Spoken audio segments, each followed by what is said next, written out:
Good morning, everybody. A small announcement before I have the wonderful opportunity here to introduce our next speaker. We have a slight problem in the new Student Union edition. We had a large circuit breaker blow out and take out the first, second, and third floor electrical power. We're checking right now. We think the fourth floor is going to still be viable. And of course, the older section of the building, where we're doing all our breakout rooms, will be viable as well. Everybody says, boy, it really must be tough to be the physical plant director, but as you know, I'm an internal optimist. You know, it's not that bad. We're seeing an energy hand over fist.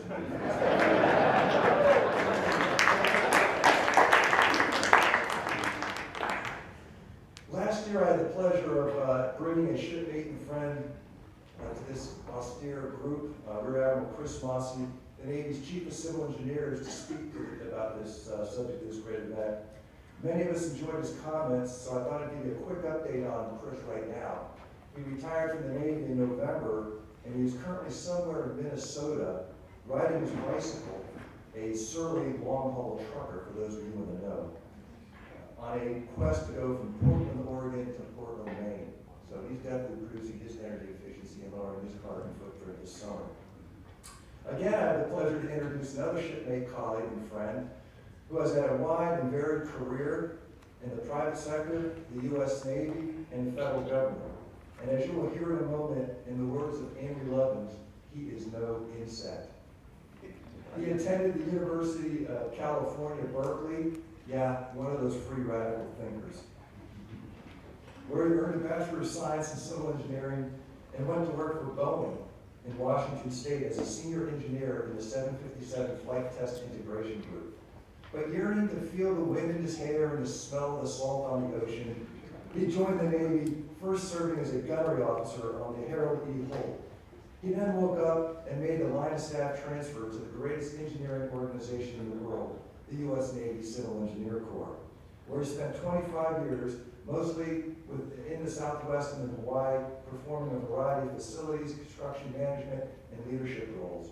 He was part of the dynamic duo, and his wife was also a naval officer in the Civil Engineer Corps. During his naval service, he went on to graduate school at the Naval Postgraduate School in Monterey and attended the University of Michigan Executive Program. So, as an engineer who understands money, he's a scary guy. After retiring from the Navy, he went to work as a senior Navy market manager at the Battelle Memorial Institute and was subsequently selected to be the director of Real Property, Facilities, and Logistics Office for the National Oceanographic and Administration Office, or NOAA. There he was responsible for the management and policies of all real property, facilities, and logistics programs.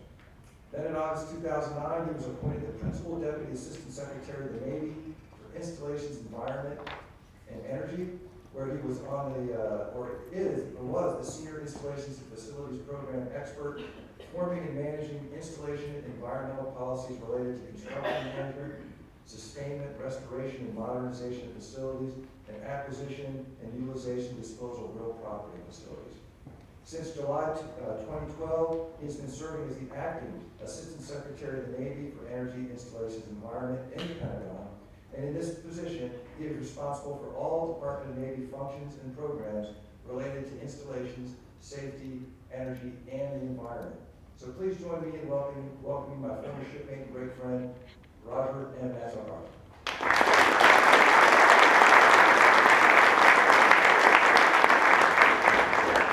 I really appreciate that great introduction, not deserved. Kevin, you asked what kind of programs the universities are looking at. What we really need also is public policy folks, economists, because in the Pentagon they're called good idea fairies. They come up with great ideas. Engineers love to solve them. It may not be the best thing to solve. We really need some policy folks, economists, to make sure we're solving the right problem. Because as I talk, some of the things I'm going to talk about is we're trying to step back and try to force a discussion of what are we solving, why are we solving it.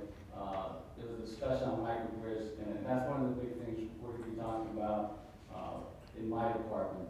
There's a big concern, but we really need a broader spectrum, not just the technical folks and engineers. I find it very helpful As Mike said, I really never did much engineering. I really like the financial side a lot better. But I find it very beneficial as a discussion. So, one of the first things I did was a task, in fact, when I came aboard in August.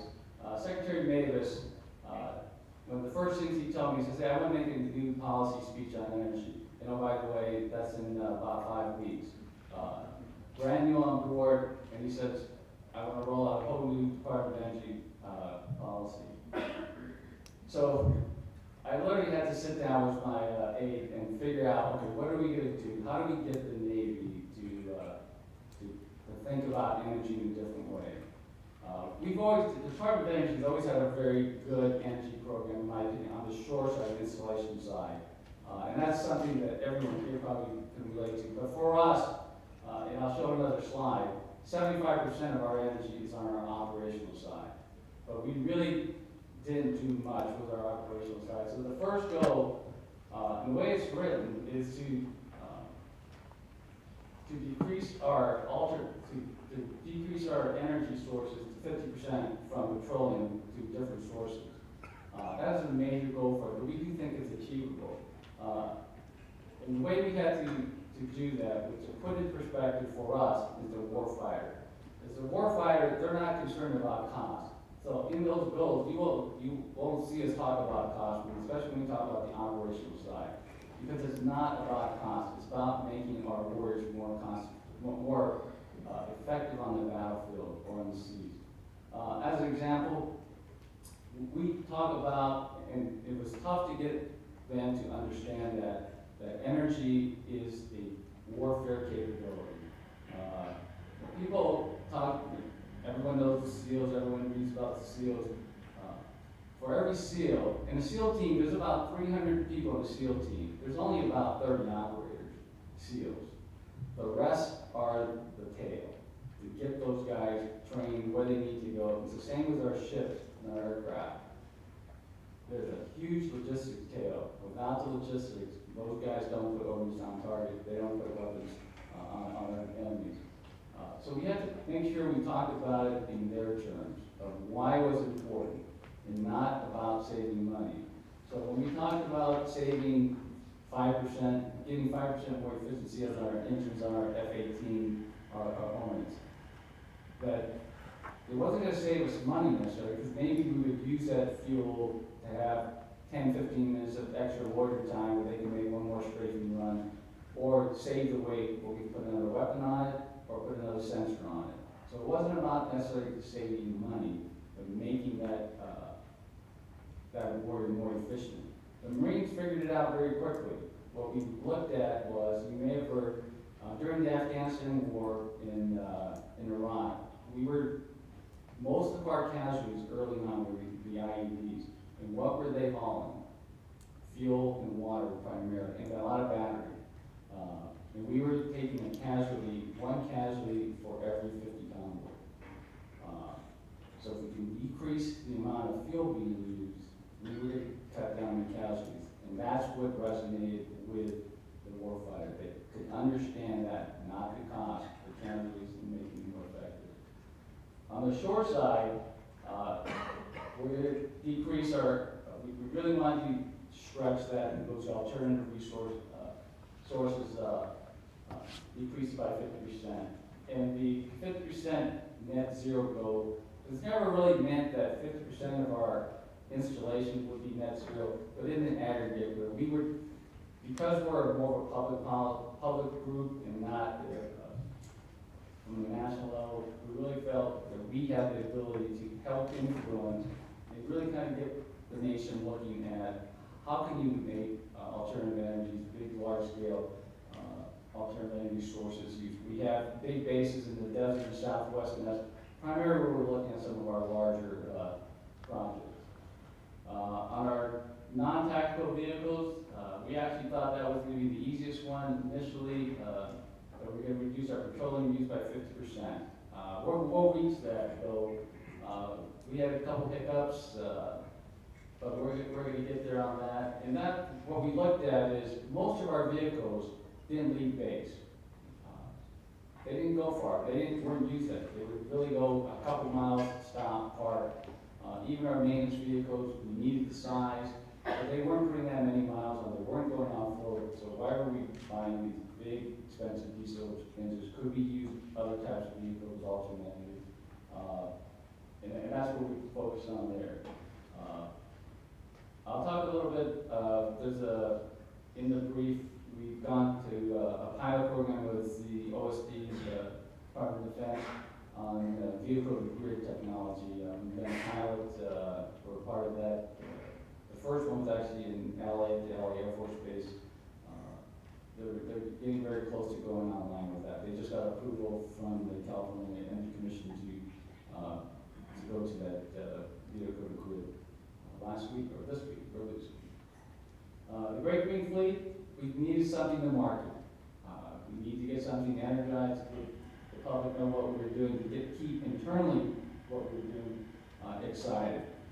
I was actually shocked when I went to the operators and said, hey, I know you guys are doing this biofuels initiative, can we do, and we were trying to play off, we were just getting ready to test our Hornet engines. Green Hornet movie was just coming out. We actually got Marvel to allow us to use that term, Green Hornet, on our, so we were having copyright issues.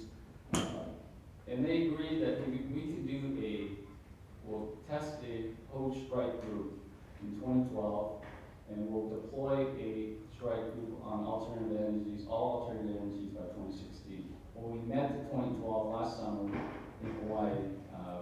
An aircraft carrier, all its support ships, were all on alternative biofuel, JP5 and F76 diesel. And what's good about that fuel, it's a drop-in fuel, it's very critical to us. We didn't want to have to change any of our infrastructure, very costly. This is totally drop-in fuel. I think we've made great progress. In the later slide, I'll show you where we're at on that. And the last target was, so how do we build this into our organization? So what we did, we incorporated what we call a KPP, critical performance parameter, that into the designs of all our major weapon systems or any system that you have to take into account energy. To be honest, we're still struggling with that, because there is a cost to that. And the way we are funded, the guys that build things are resourced differently than the guys that maintain it, that are guys that operate. So everyone tends to, we don't have we are siloed, we don't have the cylinders of excellence. We very much are siloed. So everyone kind of looks at what they're going to fund and how they're going to fund it to get the most efficient for their part of it, not necessarily the life cycle cost. So that's what we're trying to do is build and taking a look at the whole life cycle energy cost of a platform. We have some way to go. It's very complicated. We're making progress on that, but it is difficult. Just a few stats. Like I said, 75% of our energy consumption is our operational tactical, 25% is shore. Like I said before, historically, we only focused on the 25% on shore. 3 years ago, we really tried to shift our focus to the tactical side. Our energy sources, 57% of that is petroleum. Renewables is only 1%. As much as we've done, we've really only done 1%. Our nuclear, our aircraft carriers, and submarines. So overall, on the bottom kind of gives you an idea of, on our petroleum usage, the government is about 2% of all U.S. petroleum consumption. The Department of Defense is about 93% of what the government uses, and the Navy's about a third of that. And most of that are aviation maritime. The Air Force is the largest consumer of petroleum for their aircraft. So we're big, but we're not really big enough to really drive the price of oil. But what we're doing in our biofuels initiative and why we're doing that, I'll talk a little bit more about that. On renewables, we have a variety of initiatives that we're currently working on. So on the last slide, I said our total consumption of renewables is about 1%. On our short side, it's about 18%. renewables that we produce on our land. Not that we use all of that, but we produce about 80% renewable. A combination of PV, wind, some OTEC technologies. That's more in pilot program, and we have a big geothermal plant in our China Lake site in California. Wind, I'll talk a little about wind turbines. As much as we like wind turbines for our bases, wind turbines on the other side of the hat of the installations guy, worried about making sure we can train and operate. Wind turbines do cause us a lot of problems for our operation and testing places, hundreds, even thousands of miles from any place where we where we have any bases. So we really struggle. We spend a lot of time working with industry, the developers of the wind turbine sites, where they're placing them, when they can use them. It's quite a challenge for us, for our radars. Actually, the toughest part for us is our testing and evaluation side of our air to surface radar are actually the biggest problems we have in the southwest part of the country. I talked a little bit about that advanced metering. Advanced metering was a big initiative, and luckily we were able to get quite a bit of money in 2008 when we had the ARRA money. So we were able to install a lot of advanced metering. Almost 95% of our electricity will be tracked. We're installing on gas and water and steam.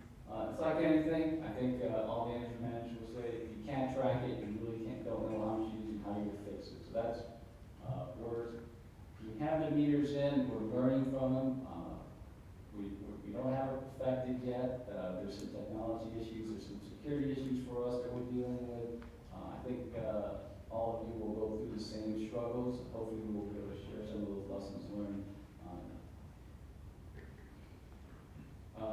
So what we're doing, the president asked us to do 1 gigawatt of renewables by 2020. Since we already had our goal of 50% alternative energies on our shore, that fit in nicely. We were well on our way. We're very confident that we'll make that. Talk a little about OTEC. We're having a demonstration in Hawaii later this year. Yeah, so 17, the goal is to have a 10 megawatt plant up and running. The electric vehicle program I talked a little bit about earlier with OSD. It's a vehicle to grid project. Ours will be in China Lake. The Air Force, like I said, is in LA Air Force Base, and the Army, I think, forgot where that moves at. We have a couple waste energy projects. We did our own at Marine Corps Logistics Base in Alvin, Georgia, about 1.9 megawatt landfill. It's been very successful for us. And in Miramar, there was already a company that was producing electricity from the landfill gases on the municipal waste dump there. So we were able to get a PPA for about 3.2 megawatts. We're looking at other sites and other technologies for the waste energy. So on the operational side, I talked about the Great Green Fleet. We've actually certified all our tactical vehicles, ships, aircraft, except the B-22. That's just because it's the last one to go through. We're confident that we'll be certified here soon. What the Marine Corps does, is called an XFOB. An XFOB is an Expeditionary Forward Operating Base. Those are the little bases that the Marines actually would set up in Afghanistan, in remote sites. What we've done, what the Marine Corps has done, is every 6 months, twice a year, they will set up one of these XFOBs at either Camp Lejeune or at Camp Pendleton, and invite contractors in to show them, let them demonstrate their technologies. And the Marine Corps has actually bought things almost on the spot that have proven and sent them out to the field pretty rapidly. It's been a good success story for us. As an example, what would happen on these XFOB and before operating sites? If there were 10 tents out there, we would literally set up 10 100 kW generators out there. So one of the first ex-pilots came in, the company came and said, you know, we need this little microgrid, and, because most of those, tanks were only using a fraction of the load.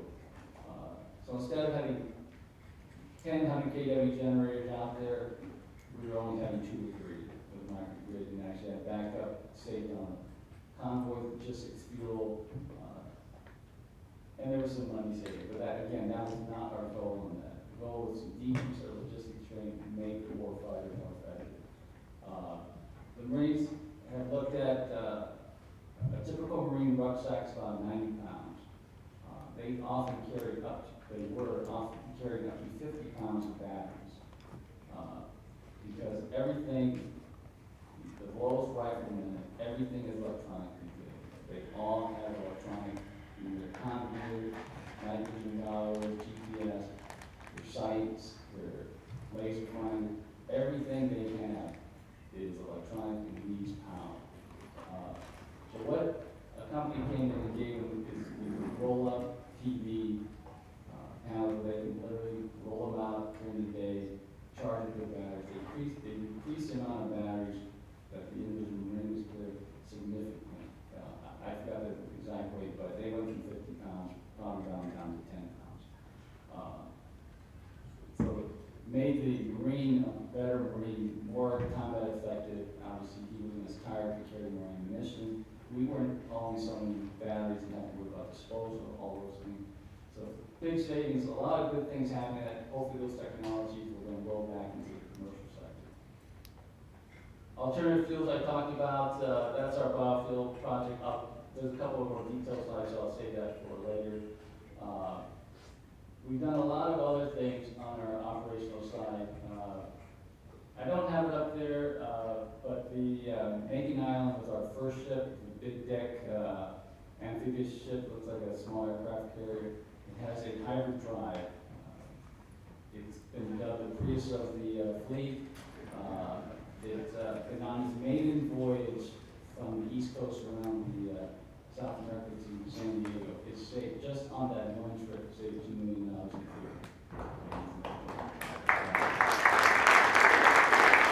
They actually estimate that it's going to save about I believe it's $200 million over the life of the ship and fuel, and plus all the greenhouse gases.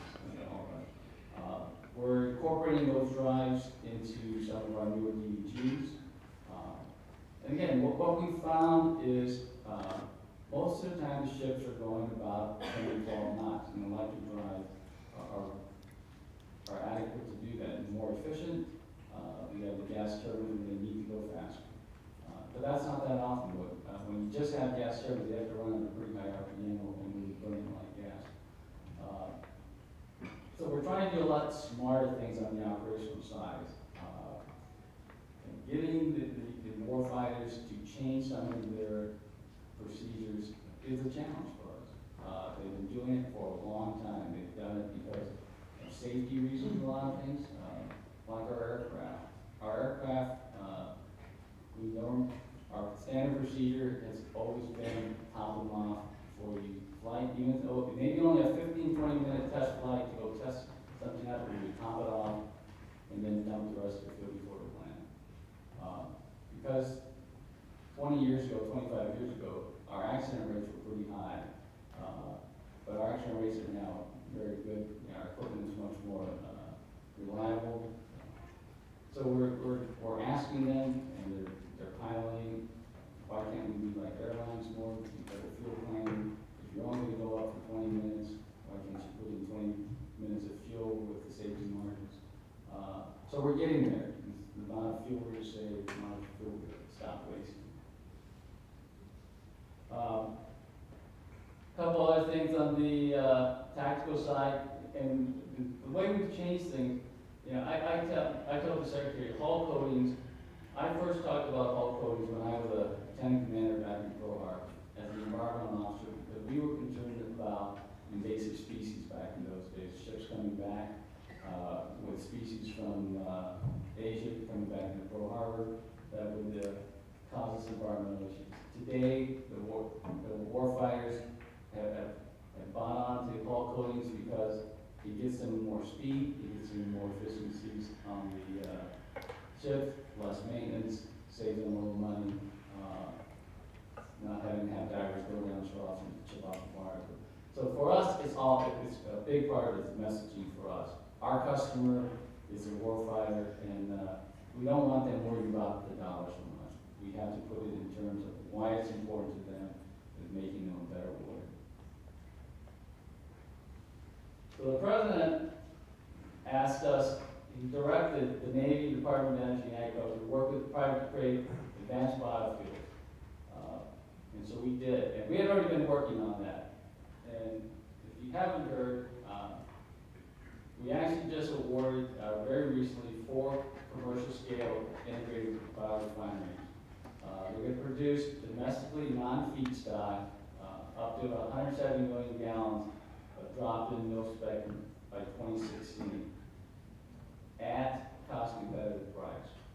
Right now, it's under $4. They're telling us by 2016 it'll be under $4 delivered.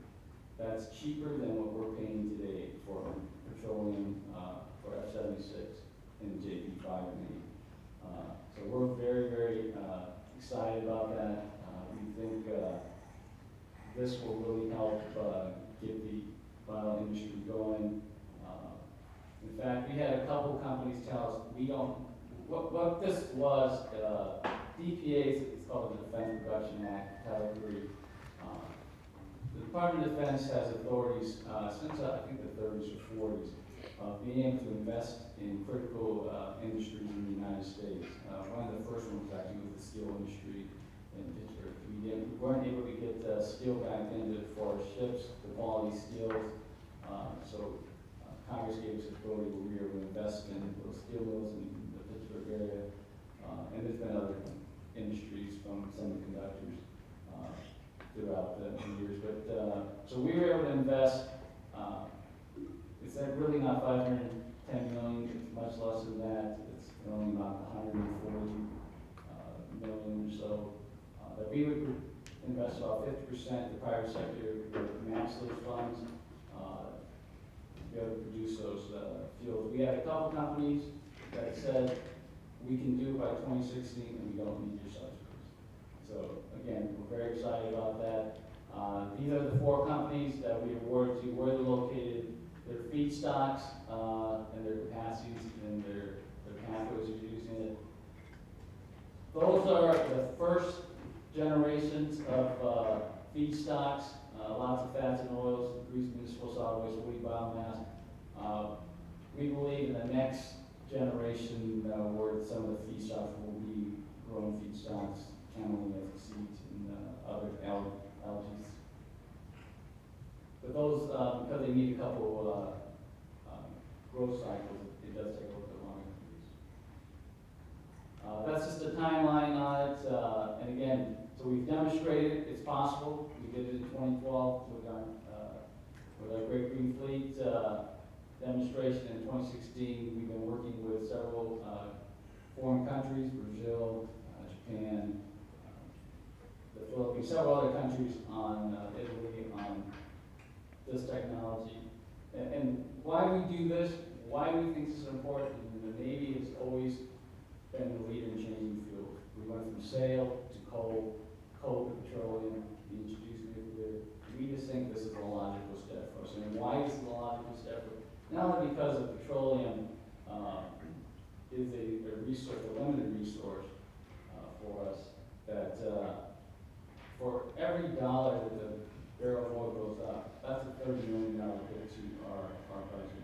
In the last couple of years, as oil spiked, we've actually had to absorb $1 billion a year in additional fuel costs just because of that rise. And the other thing, why we do this, and why we went from coal to petroleum, is to decrease our logistics tail. And I tell folks, the reason why we open bases in Pearl Harbor, Bermuda, the Philippines, not because they're great living ports, which they are, that they were coaling stations. Initially, they were all established as coaling stations because we needed to decrease our logistics tail.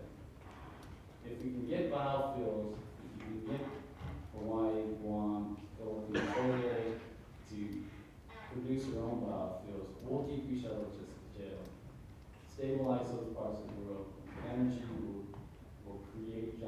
and hope we keep those areas more stable and more friendly to us. So that's why it's important to us. The economics are working out in our favor, so we're very, very hopeful, we're very excited about that.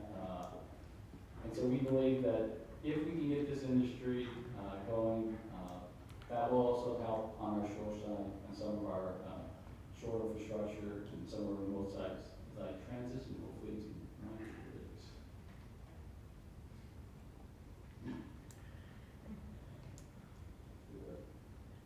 Next slide you're looking for? Yeah. Brian, we need next slide. That's it. And this is like on microgrids. I'm going to talk a little bit about microgrids and where we are in microgrids. Microgrids for us is a topic that I'm kind of forcing the discussion on. We have microgrids today. We have locations that we're forced to have our own microgrids. We're in Djibouti, Diego Garcia, Guantanamo Bay, Santa Clara, Santa Cruz. We are isolated. We've been there for a long time. So we're looking at, and I believe we need to separate those. There's a high price point for energy there, but construction and operation and maintenance is also very high. So it's not as simple as why aren't we putting PV there, why aren't we putting wind there. What we found is we've installed some of that, but the cost of construction is still so high, and then when we have a problem, to get them maintained, to get them fixed, it's very expensive and takes a long lead time. So I've asked my folks, we need to concentrate on those separate because of the price point, the uniqueness of those, that's different. Now we also have bases typical of a university, and I'll talk about those last. And we have bases that, all our bases are just like a university. Some of them have a true microgrid, can be totally sustained by themselves in island.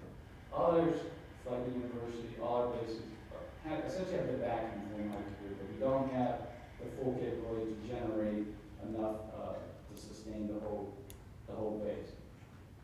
So I'm going to talk. So our desert bases, some of them we do have microgrids on, just because the power is not as reliable out there. 29 Palms, it's at the end of the line of utility there, so we've had some issues. So we've had to install our own LNG plants just to have stable power. Barking Sands in Hawaii, for when we do testing, we do run our own diesels just because we need to have reliable power when we do our testing. But other bases, and I like to talk about San Diego. San Diego is one of those places we spend a lot of money on electricity there. So there's been a lot of discussion on let's put in microgrids here. And this is why economists and public policy are important. So I've asked folks, okay, step back. What are we trying to solve and why are we trying to do this? Why do we need a full microgrid, especially a renewable one? One, the technology is going to be really difficult in San Diego to get renewables there, to be able to support the whole base. And so now let's talk about the scenarios. What I like to call the new normal is we're trying to drive the cost down. So that's everything on the shore side has to be cost effective. So what's the business case to be able to do this in a normal situation? So for the demand side management, those kind of things. If it makes sense, we ought to do it. Now, if there's an emergency, we already have backup generators, and I think most of you have backup generators on your critical load. All our critical loads have backup generations today. It's diesel generators, they fire up, they work. The power in San Diego, the reliability is 99.99%, probably high. So how much money are we to spend for that extra reliability?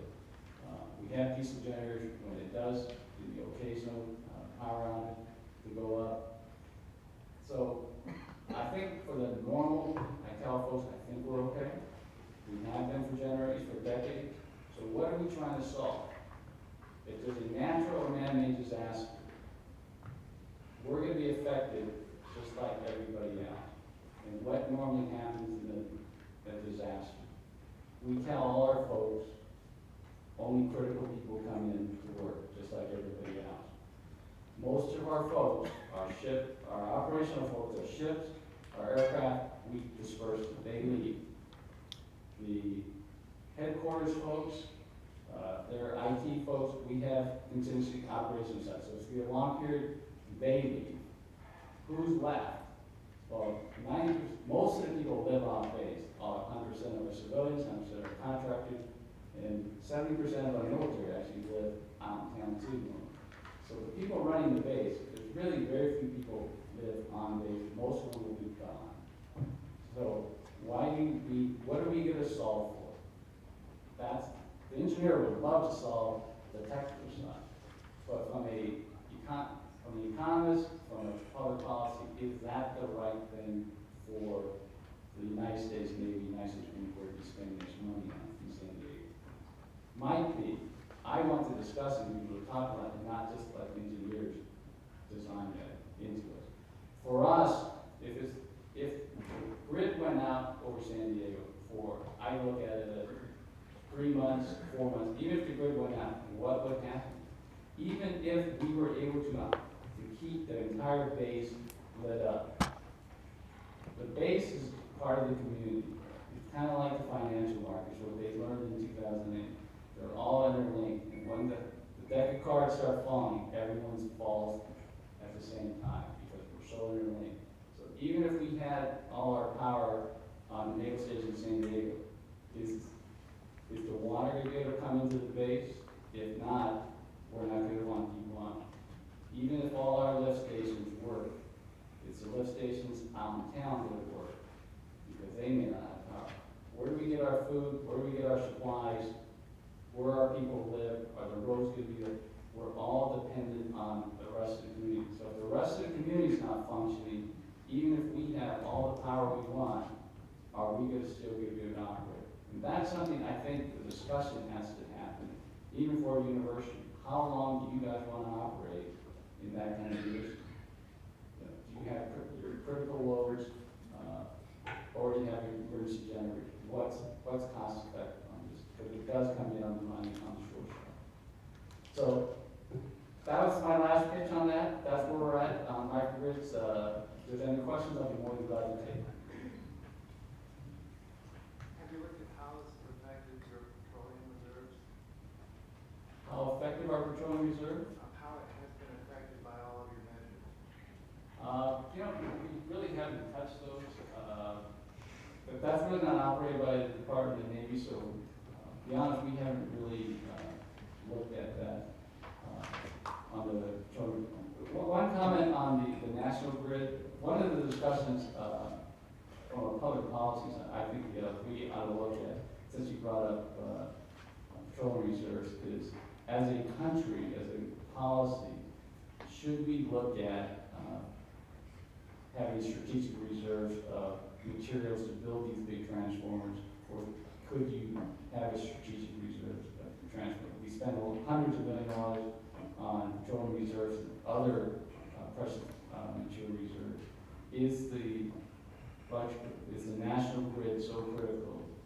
Is it from a public policy that we would invest some strategic reserves? I think that's some of the things why you need public policy folks and comments to talk about these things, to open up the aperture and not just let the engineers look at what they want to solve, because we'll look at the things we know how to solve and not necessarily step back and look at more problem. We have one review. Smart grid might not be the best application in San Diego. Are there other locations that you guys have that it might make more sense to be able to operate in where everybody else doesn't have power? Right, so like I said, some of the locations, I think there's good things, and some of the discussions that I'm trying to drive is some of our desert bases. I think our desert bases, a smart microgrid is something we need to look at, we ought to look at. We ought to open up the way we think. Right now, we have enough, one of our base in China Lake, we have enough renewable energy PV for our peak load during the winter months in China Lake. So we can generate enough renewable there with renewable. And the reason we don't go go to the summer load, which is about double, in about 3 to 4 months of hot weather, is because we can't net meter there in China Lake. And we can't, there's not enough transmission, there's not enough, and I understand that. So one of the discussions, and there was a discussion about this earlier with one of the other companies, that what if we built to our renewables to our summer peak, and during the 9 months, 8 months that we don't use, that we don't have the peak, what if we change the way we operate the base? Instead of doing things at night, like pumping water, what if we pump water during the day during those 8 months using those renewable energies, use made ice, made cooling, made heating during the day when we can use those, we have to change the way we think about how we use them and when we use them and how we use them. So, some of that discussion, every single base is going to be a little bit different. And so I'm trying to get folks to not think about every single base that the Navy Marine Corps owns as the same. It may work in some places, it may not work out, but we should also be thinking about how we operate the bases and how we, it's a big change for folks, because we've always drove people to keep the peak down during the day, keep the peak down during the day. Well, maybe in the desert, maybe we had to drive that peak as high as we can and use as much power we can to generate more power. We got time for one more. Earlier you had a photo of what looked like an ocean wave energy converter. Is the Navy doing any feasibility studies or testing of that technology? And if so, what are you seeing for the long term? We've actually been doing some of that for quite a while. In Hawaii and Kaneohe Bay, we've had some of the kinetic wave energies. We've had OTEC out there, and most of it's done in Kaneohe. The difficult part with the kinetic, they tried to scale 2 years ago. The forces out there are really difficult. The anchoring system, once you scale up commercial grade, as I recall, they were able to do a pilot. They had it out there for a year or so, it worked fine. They scaled up to, I think it was like 2 to 5 megawatts. It literally didn't last a day. The anchoring system would rip